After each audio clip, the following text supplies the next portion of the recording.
Hi, welcome back. Episode 4 at TVMOT. Today we're going to do a couple of things. We're going to announce the winner of the draw.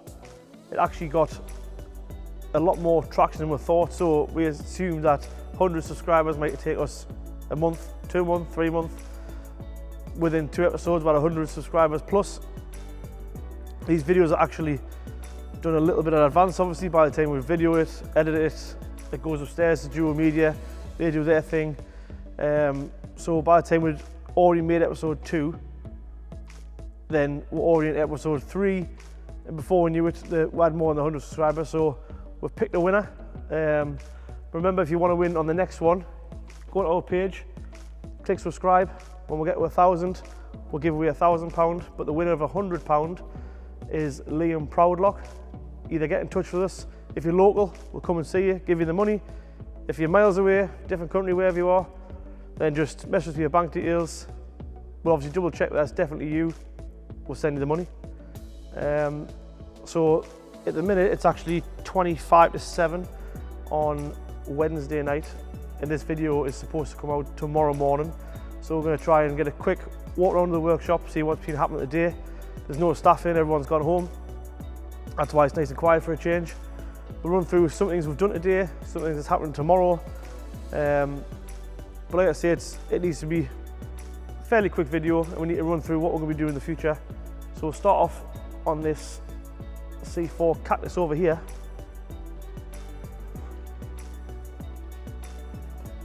So this little Cutlass came in, only had 500 miles before the vehicle wouldn't start again. Had a fault with the Adblue. It's been a couple of different garages. They obviously didn't deal with Adblue faults, but we did. So the actual problem was this. So inside there is the Adblue goes into here, and sprays out of here into the exhaust. These are really common for breaking down. So in the end, they end up staying open, and the Adblue goes into the exhaust like unmetered, so you end up getting a lot of sort of white powder residue around the back of the exhaust. It's a good thing to check for, so if you do get the light on, check around the exhaust. If you do see a lot of sort of white residue, 9 times out of 10 it's going to be that. Obviously you have to bring it in and we'll do a diag check for you. This is one of our own bikes. This is a Ducati Diavel. This was in for a new back tyre. Just put a new tyre on today. Will give us a quick start up.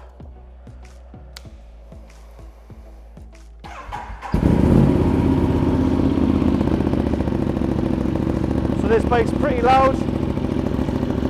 This is a bike that I use myself. I've got another one exactly the same as this, which my dad uses. We'll give it a quick rev.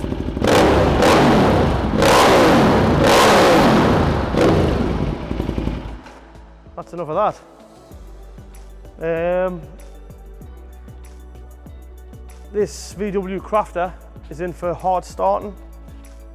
She's going to wind it over and over and over and over in the morning. Eventually it will start. So this is in tonight for first thing tomorrow morning. So one of the guys will do a leak off test on the injectors and make sure there's not too much back leak. That's a common problem. We've tried the simple things, fuel for it, etc., but we're pretty confident that's going to be one of the injectors, or it could be more than one. I'm going to go down towards the RCZ.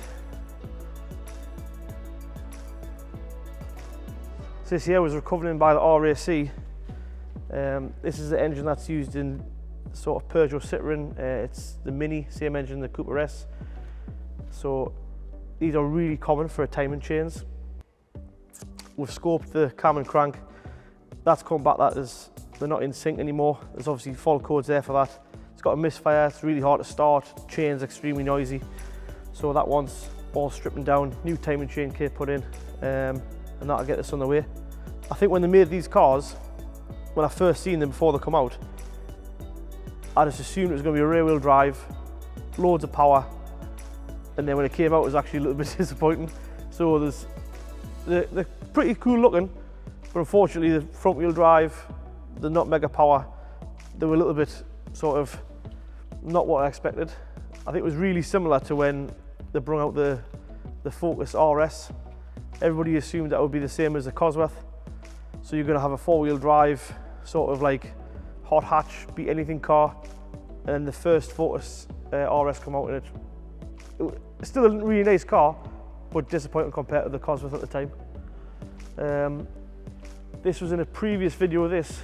It was supposed to get a clutch pretty much straight away, but because the car's an import, it's a 3 litre, so it's not the 2.4, 2.5 that we'll get in the UK. So it's a little bit harder to get a clutch, but that's just arrived. So it's in the workshop tonight. For Callum will be on with this tomorrow morning. This Mondeo was in for a misfire. So there's a guy's injector. I think it looks like it's just come out of the River Tyne. So we've got a new injector in. That'll get coded in the morning. And while it was in here, we actually test drove the car and obviously did a health check. And the 2 front wheel bearings were really bad. So that's getting 2 front wheel bearings. They're stripped out, I think. Yeah, they're stripped out, ready to get pressed in the morning. The Subaru's back. This has been in the previous video as well, so it's running perfect now, but the owner actually wants brand new suspension all round fitted. He wants anti-roll bars changed, he wants strut brace put on it. He uses for a lot of like sort of fast road. It's his second car, so he's got I think Audi Ep4 he uses every day, and he used this just for a weekend toy, so he wants it back to hand like it was when it was brand new. And we've got the Mustang. A bit of progress in this week. Because the supercharger's been fitted, we've now got no vacuum on the engine. So a lot of things like the vacuum operated brakes and there's other sensors need vacuum. We've actually put an electric vacuum pump in.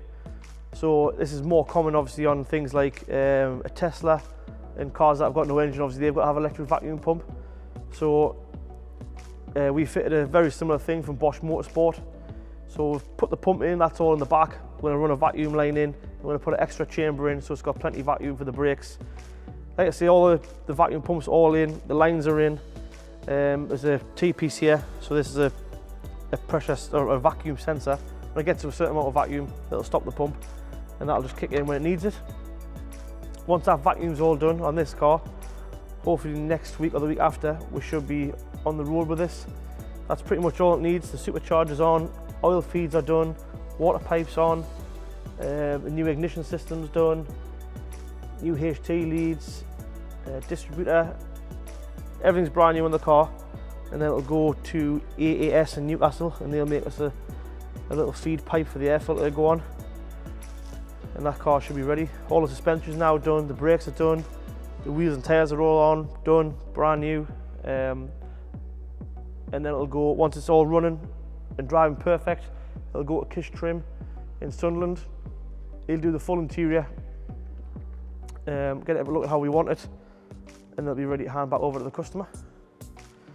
Then we've got 2 of St John's ambulance in at the moment. So this ambulance here is actually a response ambulance. This is the one that would deal with the 999 calls. So these get checked every 6 weeks. We check everything on them every 6 weeks. Gets a full MOT and some more. So you get brakes check, suspension check, all interior, make sure all the lights work, everything in the back works. They've got air suspension on the back, so we check all of that before they go out. This one's actually in for a 6 weeks check and a little squeal on the brakes, so I think we'll probably strip them down, clean them all up and put them back in. This one's a patient transport vehicle, so this will pick you up from the hospital, take you home, etc. This one's in for oil pressure light. We've checked the oil pressure with a gauge, so it's actually mechanically all right, so it's just the sensors are not working right. And then today on this ramp here, we had a Audi in 4-wheel drive for a clutch and flywheel. So this is the unit here. So that's your flywheel up to here, and you've got your clutches here. So basically that bolts to the engine, and then there's a space here because there's a drive shaft that actually runs through it. So the car actually lost drive and was recovered in by the RAC. There's a lot of play there, a lot of side play. So there's a lot of play up and down there. So there's too much movement there, so it was making a loud chattering noise. And if you look here, these springs here are actually part of the self-adjusting clutch. So when this clutch is new, these springs are tight together. Obviously, the further out they get, it's been adjusting itself up. This has come to the end of its adjustment. The clutches start to slip, and also the flywheels give way at a similar time. You'll see the job getting done at the same time as we're talking here on the screen. So Andy done that for us. He removed the exhaust, then the prop was off, all the heat shields underneath, part of the subframe, then he started removing the gearbox. So he took the front drive shafts out, and then once the box was out, replaced the clutch and flywheel. You can actually, what's nice about these, you build them up as one piece on the floor or on the bench, line them all up perfect, then you just slide them onto the gearbox, then they go in. So very much like your automatic. Once that was in, it's an external slave cylinder on this car. So once it was in, everything's bolted back together. And he took it for a test drive. It was running perfect. This guy actually broke down on his way to Cornwall, where he lives. So even though we're taking bookings for 3 and 4 weeks ahead now, we managed to ring some customers who are really good and basically let him have the slot. So once we got the time allocated, and he was straight on it, he come in early in the morning and got it done, and got the guy on his way back to Cornwall. So luckily he only had one night in a hotel, where other guys obviously just couldn't quite fit him in, unfortunately. So we've got a few things that we're going to go through. So we've got the comments on some of the videos. Didn't expect to get any comments quite as soon as yet, but we have. So we've had Gavin Davis has asked about the G-Wagon. So there's a G-Wagon in the corner outside.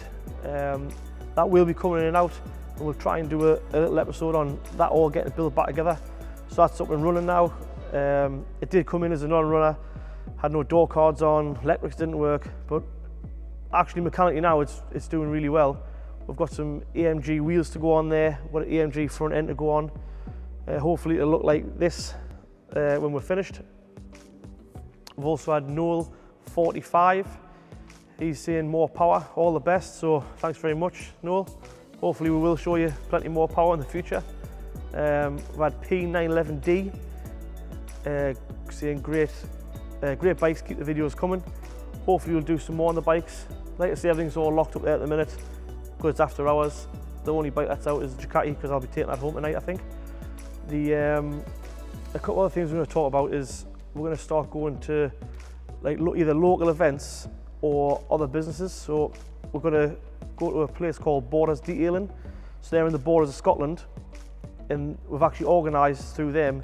They're going to wrap the full front end of our Mustang Bullet. So to keep that front end all nice, obviously keep the stone chips off. The car's only got 2,000 mile on, and want to keep it looking perfect. So there's a guy up there called Jamie we spoke to. He's organised to get all the gear in. He's going to give us a call when everything lands, and then we're going to take a drive up there and we'll see what his place is like up there. I've been on his Facebook and his Instagram. Looks amazing, gets top of the range cars in, seems to get brand new Volvos in to all the Aston Martins. I've seen TVRs in there. I would love to see how it looks when the Mustang's done. We're also going to go to the Paris Motor Show, so that'll be probably a bit of a challenge really. We're going to decide on what car to take. It's, even though it looks like when we're doing a video that just a guy sort of following me around with the camera, there's a lot more involved, especially when we're on the road. So even though we're going to Paris Motor Show, we're actually going to have to take 2 cars. So there'll be a camera car recording us, obviously from outside. There's all the sound equipment to go in. There's the gear that goes in these videos is actually endless. But we'll show you one day on actually what we use. So obviously even when I'm talking, you've got the mic pack, there's a mic on there, there's a mic on top of the camera that Ed's holding right now. Jim's actually there holding some sort of notes up which I'm reading from. So there's a lot goes into them. And as soon as we get on the road, there's a lot more gear, and we can't afford not to take something to then drive 500 miles back to get it. So like I say, we do want to go to the Paris Motor Show, and we're going to start to do little bits of challenges. So we've got, we've our own Land Rovers, so we've got a Defender, we've got Discovery, we've got a couple other Land Rovers, and we've also got a friend of ours who owns Galpin Security, has got a brand new Defender. So that was in on one of the other episodes, getting a Can Phantom installed. So he's happy enough for us to do a review against old Defender versus new Defender. He's also got a really cool Discovery 3 V8, which was a G4 challenge car, which is on the screen there now. We also want to do a little bit on that because that's a really, really cool car from back in the day. We're also going to do car reviews. So there's a couple of people who have asked us on car reviews. It doesn't have to be brand new cars. In the comments, some people have commented for, can you review I think it's a 2014 M4. So we have actually got one of those. We'll do a review on one. I'll tell you what's good about it, what's bad about it. I'll tell you straight away, a bad point is you start the car, doesn't matter if you're leaving the house at 5 o'clock in the morning, the neighbours are also getting out of bed because it wakes the whole street up. Good point, it's probably one of the best cars on the motorway. You go up and down the motorway in that car, you get out, perfect. It's a comfortable car, good sound system. There's not a lot not like about an M4 really.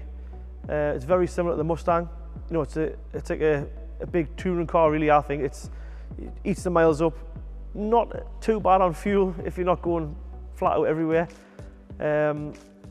There's also a guy asked for a review on the new Defender. Obviously we'll use Chris from Galpin's car for that and show you what's going on with there.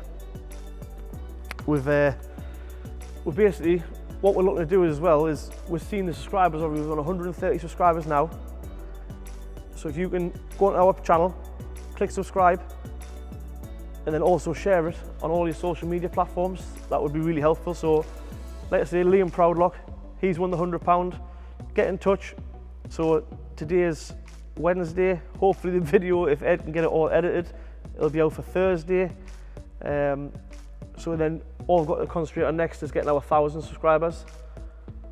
Can't wait to give away £1,000 to whoever wins. We're going to meet Liam. Hopefully we'll get him on camera. If he lives miles away, then maybe we'll just send him the money in the bank. We've also got some special episodes coming up there. There's car shows local and there's other things going far away, so there's things happening at the Ace Cafe in London. But if there's any event that you can think of that you would like us to go to, then just put it in the comments. You can give us a call, email us, and we'll try our best to get there. Sometimes obviously, like I say, these aren't all filmed sort of the day before. This is the first time we've actually filmed something in one go, and it's the night before it comes out, so it's a bit of an odd episode, this one. So normally you would be 1, 2, 3 weeks ahead. So what I've had at the minute is Ed's actually been in Portugal, so our editing guy, he hasn't been here, so we haven't caught up. James has been in the Isle of Man, he's been doing some filming over there. So even though this is just one episode obviously for us, they do film work for other people. So then when they're editing all them, obviously it's time to catch up, etc, etc. But I hope you enjoy this episode and we'll see you next time. Just remember, you've got to like, subscribe, share on your social media platforms. Can't wait to give you £1,000. Thanks, bye-bye.